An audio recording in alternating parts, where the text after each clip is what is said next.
So వీళ్ళ పరిస్థితి ఒక పక్క ఇలా ఉంటే మరో పక్క అమరావతికి కొత్త బిల్డింగ్లకి టెండర్లు అంటూ కొత్తగా మళ్ళీ టెండర్లు కూడా పిలుస్తూ ఉన్నారు. ఏం సార్ అసలు ఈ టెండర్ల పరిస్థితి ఏంది? వచ్చినప్పుడల్లా కొత్త టెండర్లు వేయడం లేదంటే కొత్త బిల్డింగ్లకి శంకుస్థాపనలు చేయడం వీటికే సరిపోతుంది. ఇప్పుడు ఎవరైనా ఒక తండ్రి, అంటే మా నాన్నగారిని నేను ప్రత్యక్షంగా చూశాను. పండక్కి అందరికీ బట్టలు కొని ఆయన కొనుక్కోపోవడం, ఎందుకంటే ఒక పెద్ద మనిషిగా ఆయనకి కుటుంబ బాధ్యత తెలిసి. అలా ఇప్పుడు రాష్ట్రం 14 నుంచి విడిపోయిన తర్వాత ఈ రోజు దాకా చూసుకుంటే ఆ రోజు 34,000 ఎకరాలు రైతుల కాడ ఎత్తారు. ఇదే నరేంద్ర మోడీని తీసుకొచ్చి మన మొఖాన చెంబు నీళ్లు మట్టి పోసారు. మళ్ళీ అదే నరేంద్ర మోడీని పెళ్ళడానికి వెళ్తున్నారు. ఈ 9 నెలల్లో దీనికి ఏమైనా గజెట్ ఇప్పించారండి ఇదే రాజధాని అని? రెండోది, ఇప్పుడు న్యాయమూర్తి గారు ఆ బిల్డింగ్లో కూర్చొని తీర్పు ఇవ్వాలని చెప్పారా? ఆయన అడుగుతుంది ఏంటో, ఒక ఇన్ఫ్రాస్ట్రక్చర్ రోడ్డు ఏంటారు బాబు, బయటకు వెళ్ళి టీ తాగడానికి ఏదైనా టీ కొట్టో క్యాంటీన్ పెట్టండి, ఇవి ఆయన మాట్లాడుతున్నారు నాకు తెలిసి ఎవరన్నా. అలాగే సచివాలయం వాళ్ళు ఎలాగో ఒళ్ళం కదా వాళ్ళకి, ఆ ఎంప్లాయీస్ కోసం ఇంకేటి కట్టేస్తారు. వీళ్ళు 365 సంవత్సరాలు పెట్టేస్తారు అసెంబ్లీ సెషన్లో. ఇప్పుడున్న అసెంబ్లీకి వచ్చిన కష్టం ఏంటి సార్? పోనీ వైఎస్ఆర్సీపీ కూడా అందులో మేము కూర్చొని పరిపాలించుకొని పోతే శాశ్వతంగా కట్టేసేదని మీరు కట్టి దానికి ఎంత తగలెట్టారో లాస్ట్ 1,500 2,000 కోట్లు తగలెట్టి గజానికి 10,000 పైన లెక్క చెప్పి ఇప్పటికీ రోడ్లు లేవు. మళ్ళీ అన్నమాట అమరావతి రైతులు శాశ్వత రాజధాని అన్నదానికి 9 నెలల ప్రస్తావనలో గజెట్ తేలేదు. రెండోది, 34,000 ఎకరాలు ఇచ్చిన వాళ్ళకి ఆ 1000 గజాలు 200 గజాలు ఏమైనా తయారు చేసి ఇన్ఫ్రాస్ట్రక్చర్ ఇచ్చారు? ఆడు అమ్ముకుంటాడో సస్తాడు, ఆడు సోవాడు సత్తారు కదా. ఇది లేదు. వాళ్ళు రెండోసారి ఉద్యమం దేనికి చేశారు? డెవలప్మెంట్కే కదా. పోనీ మీరు తీసుమార్క్ అన్నారు కదా, వచ్చారు కదా, వచ్చి మీరు హాడ్కోగాడి దగ్గర నుంచి 11,000 కోట్లు, వీళ్ళు ఇక్కడ వరల్డ్ బ్యాంక్ నుంచి 15,000 కోట్లు, మానెత్తికి ఎందుకండి 31,000 కోట్లు అప్పులు చేసి మానెత్తికి ఎందుకు? దీని బదులు డెవలప్మెంటే కదా మీరు అందరూ మాట్లాడుతున్నారు. ఒక ఇన్ఫోసిస్తోనో లేకపోతే అమెజాన్తోనో లేకపోతే ఎవరితోనో మీరు టైఅప్లు పెట్టుకుని, మేము ఇక్కడ హైదరాబాద్లో హైటెక్ సిటీ కట్టారు కదా చంద్రబాబు నాయుడు గారు, హైటెక్ సిటీ కట్టినట్టుగా ఒక పెద్ద బిల్డింగ్ కట్టి ఇంత ఎంప్లాయ్మెంట్ క్రియేట్ చేస్తున్నాం, ఇది డెవలప్మెంట్, దీనికి సీడ్ క్యాపిటల్ రోడ్డుకి ఇలాగా లేదా కృష్ణానదికి అవతల పక్క ఓటు నుంచి బోట్లు వేసి తీసుకొచ్చేస్తాం, ఇలాంటి వాటికి ఏమైనా ప్రణాళిక వేస్తే డబ్బులు ఖర్చు పెడతామంటే అప్పు తీసుకొచ్చామంటే దాన్ని నరేంద్ర మోడీ గారు వచ్చి రిబ్బన్ కట్ చేస్తారంటే ఒప్పుకుంటాం. ఏంటి మీరు తీసుకొచ్చిన తారలాడిందని మళ్ళీ కొత్త సెక్రటరియట్ కడతాం, కొత్త అసెంబ్లీ కడతాం, కొత్త హైకోర్టు భవనం కడతాం. ఎవరికి కాలే నిన్న హైకోర్టు జడ్జి ఏమన్నా దాంట్లో 2 చేతులతో శివాజీ సినిమా రజనీకాంత్ గారు సంతకాలు పెట్టి టటాటక రోజుకి 10 తీర్పులు ఇస్తాడు ఆయన? లేదా మీరు ఏమైనా పెద్ద రాజగామిని శివగామిని శాసనాలను చేస్తారు కూర్చుని అసెంబ్లీలో? దేనికి తగల పెడుతున్నారు? ఓ పక్క దానికి ఏమన్నారంటే సెల్ఫ్ సస్టైన్డ్ ప్రాజెక్ట్ అని చిన్నపిల్లలు చేసి మమ్మల్ని మోసం చేశారు 5 ఏళ్ళ పాటు. తర్వాత వచ్చింది అది ఏమీ లేదా ఈశ్వరన్ గారిని ఎత్తి లోపటేశారు జైల్లో. ఇప్పుడు మీరు ఇంకో దేశంతో టైఅప్ పెట్టుకొచ్చి ఇది శాశ్వత రాజధాని ఇలా చేస్తున్నాం, దీనికి ప్రణాళిక ఇది, అయితే కొత్త కంపెనీలు తీసుకుప్పుడు ఉదాహరణకి ఇక్కడ హైదరాబాద్లో నవాబులు కట్టిన హైకోర్టు బిల్డింగే కదా కొత్త కట్టాడు ఎవడన్నా వచ్చి?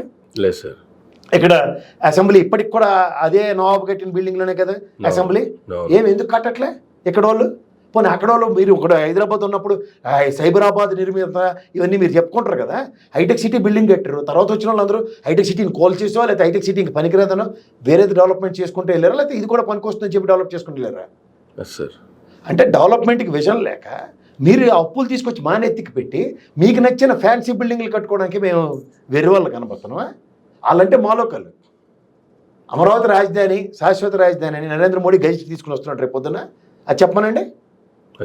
లేదా పక్కా బిల్డింగ్లు దీనికి హైటెక్ సిటీ లాంటిది కడుతున్నాం, ఎందుకు ఐకానిక్ బిల్డింగ్లు ఫర్ ఫ్యూచర్ డెవలప్మెంట్ ప్రాస్పెక్టివ్, ఇలా ఈ కంపెనీలతో టైఅప్ అయ్యి 2,000 ఉద్యోగాలు కాదన్నామా? ఇక్కడ ఈ హైకోర్టు సెక్రటరియట్ ఇవన్నీ ఉంటుండగా ఇక్కడ సైబరాబాద్లో హైటెక్ సిటీ కట్టినప్పుడు ఎవడన్నా కాదన్నాడా? సార్ ఇప్పుడు ఏంటి రెండింటిని తీసి కళ్యాణ మండపాలు కడతారు అక్కడ కూర్చుని?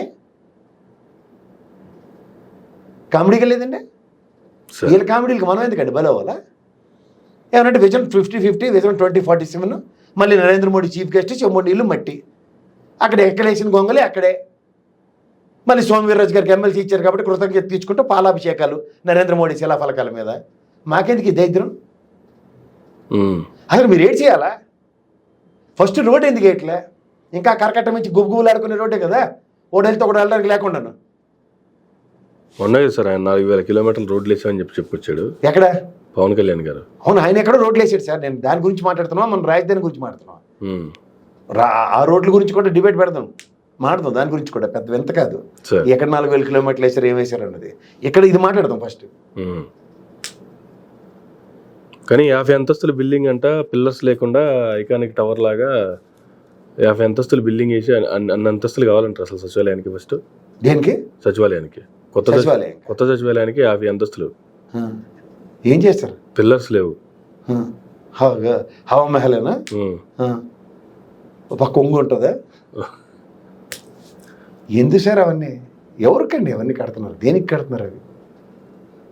వాళ్ళకా ఒళ్ళం కదూ, వాళ్ళు ఏడ్ చేస్తారో మాకు తెలుసు. 5 ఏళ్ళు మీరు వాళ్ళకి రైళ్ళు వేసారు, ఈ దాని ఐఆర్లు పిఆర్లు అన్నీ ఇచ్చారు. మిమ్మల్ని ఎత్తి కొదేసి కూర్చోబెట్టారు ఇంట్లో. వాళ్ళ దగ్గర తిన్నంత తిన్నారు, వాళ్ళని ఎత్తి కొదేసి కూర్చోబెట్టారు. ఇప్పుడు మీ మీద మీ 5 సంవత్సరాల తర్వాత వాళ్ళకి సెలవు ఉందని మీరు ఎందుకు నవ్వుతారో నాకు తెలియదు. 2 రోజులు సెలవులు ఇచ్చారు, రైళ్ళు బస్సులు వేసారు, అద్దెలు కట్టారు, ఇంకేటి చేశారు. అయినా మీకు ఏమైనా కృతజ్ఞత ఉందా? వాళ్ళకి మీరు ఎందుకంటే 50 అంతస్తులు ఎవరిని వదిలేస్తారు? అక్కడ 50 అంతస్తుకి వెళ్ళి పని చేస్తారా, లేకపోతే అక్కడ కూర్చొని కింద కూర్చుని విహాంగ వీక్షణ చేస్తాడా? పోనీ ఇక్కడ మా పోలీసులకు టవర్లు కట్టారంటే అర్థం ఉంది. రోడ్ నెంబర్ 12లో 10 నిమిషాల్లో పట్టుకుంటారు ఏ క్రైమ్ జరిగినా. ఆడ అటువంటి బిల్డింగ్లు వేసినా లేదు, ఈ సచివాలయాలు మళ్ళీ పర్మనెంట్ బిల్డింగ్లు వేసినంత మాత్రాన రాజధాని ప్రాంతానికి కానీ లేదంటే ఆ ప్రాంత భూములు ఇచ్చినటువంటి రైతులకు కానీ వచ్చినటువంటి లాభం ఏంది? వాళ్ళకేం లాభం? ఇక్కడ ఉన్న ఎంప్లాయీస్ ఇంకొక 10 కిలోమీటర్లు అవతలకి వెళ్తారు. ఇవ్వట్లేదు. రెండోది వాళ్ళకి ఇప్పుడు 200 గజాలు అండ్ 1000 గజాలు 2 ఇవ్వట్లేదు. అక్కడ రోడ్లు ఇన్ఫ్రాస్ట్రక్చర్ వేయట్లేదు. కంపలు కొట్టడానికి 40 కోట్లు ఎంత తగలెట్టారు. 39 కోట్లు. ఆ పంప్లెట్ నీళ్ళు తోడడానికి ఇప్పటికే తగలెడుతున్నారు దానికి. అవును. ఎందుకు అవన్నీ ఏంటి ఉపయోగం? పోనీ ఎక్కడైనా మూలికల రాజు బిల్డింగ్ లాక్కుని ఈ అమరావతి రైతులకి ఏమైనా ఇచ్చారా? చెప్పండి. వీళ్ళు అన్ని ఇలాంటి కాలక్షేపం కార్యక్రమాలకే అటు కూడా ఎగేసుకుని మరి ఇచ్చేస్తానంటండి.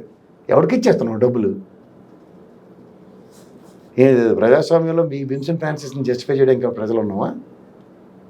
లేకపోతే మేమన్నా ఇడ్లీ పాత్రలు, రాజమౌళి ఇడ్లీ పాత్రలు, ఇప్పుడు ఏమో ఏఐ టెక్నాలజీలు అంటే ఇన్ఫోసిస్ మూర్తి గారు మొఖం ఎలా ఇడిచారు చూడండి. నేను మొహం ఇడిచేసాడు ఆయన.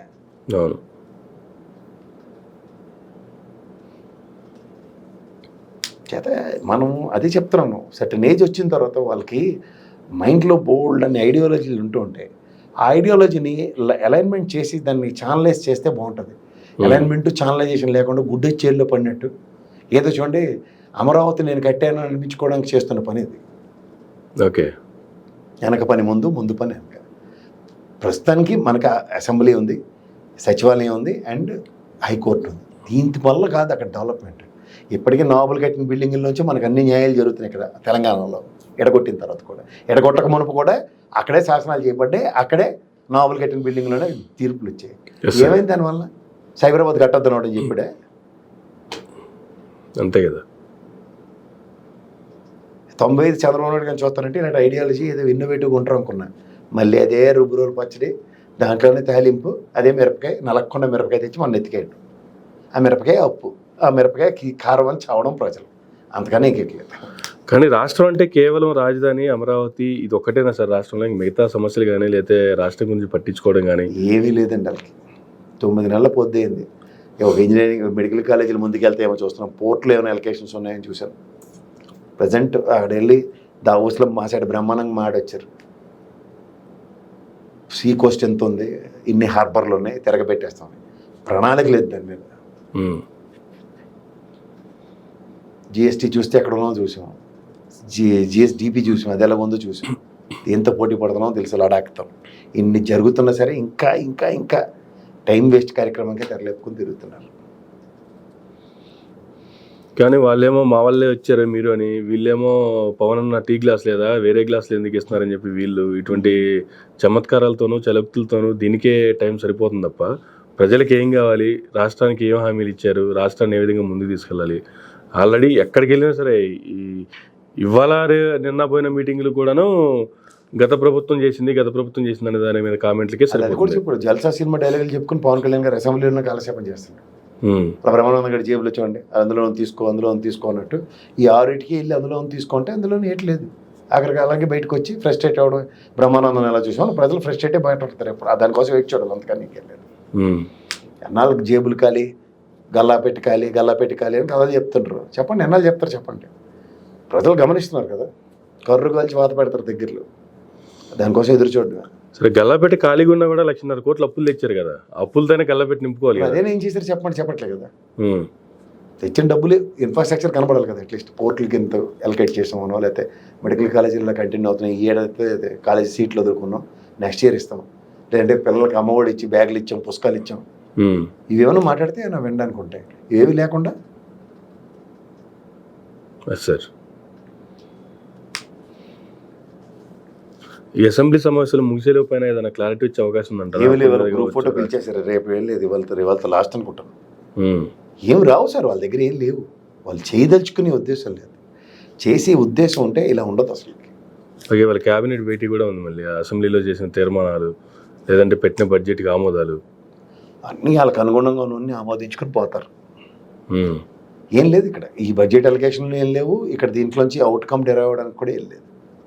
రేపు అకాడమిక్ ఇయర్ స్టార్ట్ అయిన తర్వాత తూతూ మంత్రంగా ఏం చేస్తారో అది కూడా చూడాలి అంతకన్నా ఇంకే. ఓకే, కానీ మరో పక్క సచివాలయ బిల్డింగ్లు కూడా కొన్ని తాకట్టు పెడుతున్నారని లేదంటే కొన్ని తీసేస్తున్నారని ఇటువంటి కామెంట్లు కూడా వస్తున్నాయి సార్. మరో పక్క స్కూల్స్ మూసేస్తున్నారు, తక్కువ మంది పిల్లలు ఉన్నారు, ఇక్కడ ఎక్కువ పర్సెంటేజ్ లేదు అనే ఉద్దేశంతో కొన్ని స్కూల్స్ మూసేసే ప్రయత్నం కూడా జరుగుతుంది. ఇప్పుడు నాడు నేడు స్కూల్లో గత ప్రభుత్వం తీసుకున్న వినూత్నం, ఆ ప్రభుత్వం కూడా కొన్ని స్కూల్ని కుదించింది.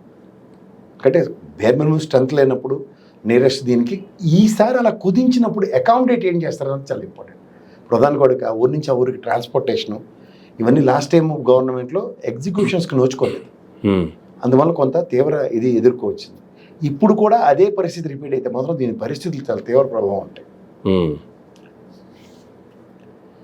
వీళ్ళకి ప్రైమా ఫేజ్గా స్కూళ్ళు వాటి మీద ఏంటంటే ఈ నారాయణ ఉన్నంతకాలం అవి ఏవి జరగవు సార్.